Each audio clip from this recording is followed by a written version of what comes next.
Un sondage réalisé il y a quelques jours démontre qu'une personne sur 10 au Canada fait une lecture complotiste de la pandémie. 1 sur 10, c'est quand même beaucoup. Christian Page, l'enquêteur du paranormal. Comment ça va? Ça va bien, Bernard. Toujours confiné, par exemple. Ça fait du bien de te parler quand même. Ben oui, je suis content moi aussi de te parler. Parle-nous justement des complots, les principaux complots qui circulent présentement à propos de la COVID. Ben, tu vois, comme tu le mentionnes, il y a cette étude qui nous dit, voilà, que 10% de la population canadienne fait une lecture conspirationniste de cette histoire du COVID, du coronavirus. Mm-hmm. En ce qui me concerne, ce n'est pas surprenant parce que c'est toujours à peu près les mêmes chiffres. Là, c'est sûr que comme c'est le coronavirus et que ça touche tout le monde, on est plus préoccupé par l'information qui circule à ce sujet-là que si on parlait, par exemple, de la Terre plate ou nous ne sommes pas allés sur la Lune ou ces genres de théories du complot. Oui. Mais c'est vrai que à peu près 10% des gens vont adhérer à toutes sortes de théories du complot. C'est le cas présent avec le COVID-19. Il y a quelques jours, je me rappelle avoir vu passer dans la presse un journaliste qui disait le COVID-19, c'est un peu le Super Bowl des théories du complot. Et c'est vrai, ça l'ouvre la porte à toutes sortes de théories. Certaines sont fantaisistes, d'autres sont improuvables et d'autres sont des demi-vérités. Et si on s'arrête aux 2 théories, en fait, qui dominent le discours complotiste, oui.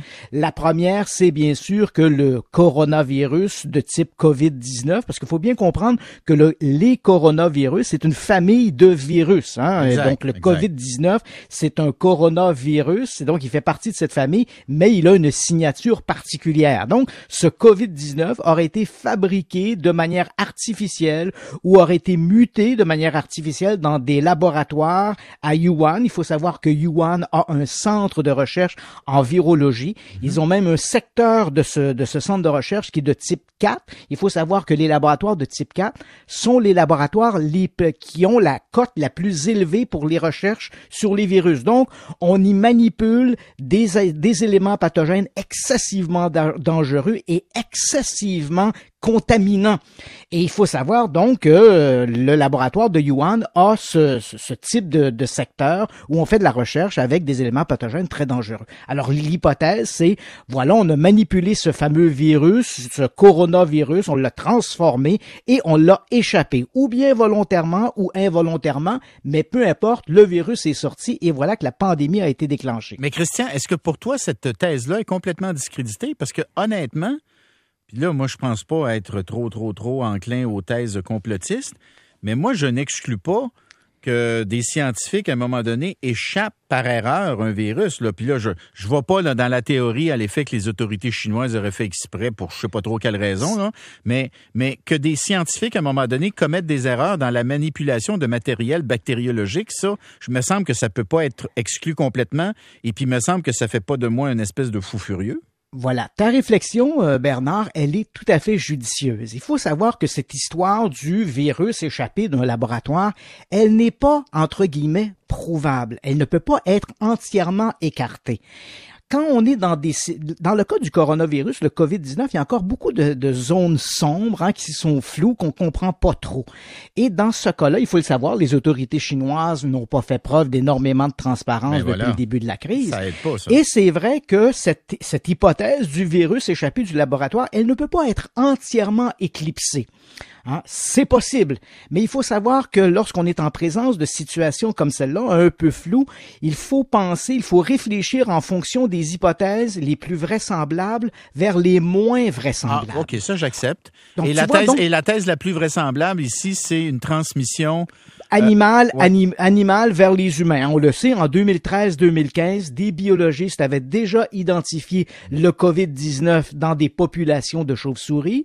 On sait qu'il avait été également identifié chez des pangolins, donc des petits fourmiliers qu'on retrouve beaucoup dans le sud-est asiatique et dont les écailles sont utilisées en médecine un peu ésotérique, mystique en Chine, parce que ça aurait toutes sortes de qualités curatives. Oui. Donc, on sait que le COVID-19 était présent dans ces groupes animaux animalier. Donc, l'hypothèse la plus vraisemblable, et c'est bien important de préciser, c'est la piste animalière. D'accord. Mais il n'est pas exclu. Il faudrait le prouver, il faudrait démontrer que le laboratoire a eu des malversations, fait un mauvais travail. Jusqu'à maintenant, on peut pas prouver ça. Mais on ne peut pas l'exclure. D'accord. C'est moins vraisemblable, mais on ne peut pas l'exclure. D'accord. Là, tu m'avais dit, il y avait 2 thèses. On vient d'en aborder une. L'autre?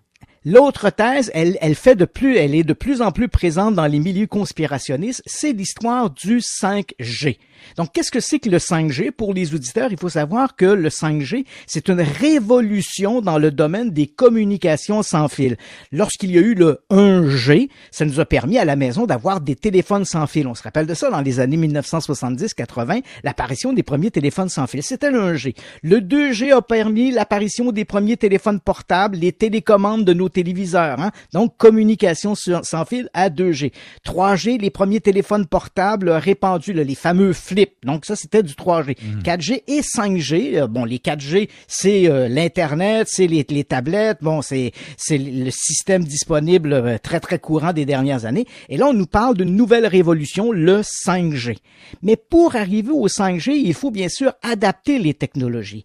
Et il faut savoir que la Chine a été l'un des premiers pays à s'adapter rapidement à ces nouvelles technologies en implantant dans le pays plus de 10 000 tours de communication 5G. Okay. Alors, dans les théories du complot, parce qu'il faut savoir, Bernard, que à toutes les fois où il y a eu des révolutions technologiques, je te rappelle, dans les années 50, bien sûr, t'es trop jeune pour te rappeler de ça, et moi aussi, mais quand la télévision est arrivée, on nous disait, faut faire attention, la télévision, les tubes cathodiques vont émettre des ondes, c'est dangereux pour la santé, donc il y avait une résistance. Rappelle-toi, quand les premiers téléphones portables sont sortis, on nous disait, si on tient le téléphone près de l'oreille, on va avoir des cancers du cerveau, etc. Le cerveau qui va flamber. On va brûler. Donc, il y a toujours cette résistance-là. Et l'avènement du 5G crée, bien sûr, cette espèce de préoccupation sur la transformation des technologies. Et là, on nous dit, voilà, au début, tu vois, c'est amusant parce que là, ici, on est en présence d'une théorie qui est élastique.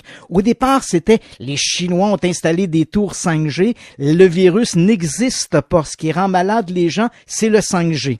Et là, quand on s'est aperçu que finalement, il y avait des gens qui étaient malades dans d'autres pays où on n'avait pas nécessairement fait ce tournant technologique. Là, on s'est dit, le 5G, c'est pas que le virus n'existe pas, c'est que c'est les tours de 5G qui ont modifié le virus, qui ont amené sa mutation.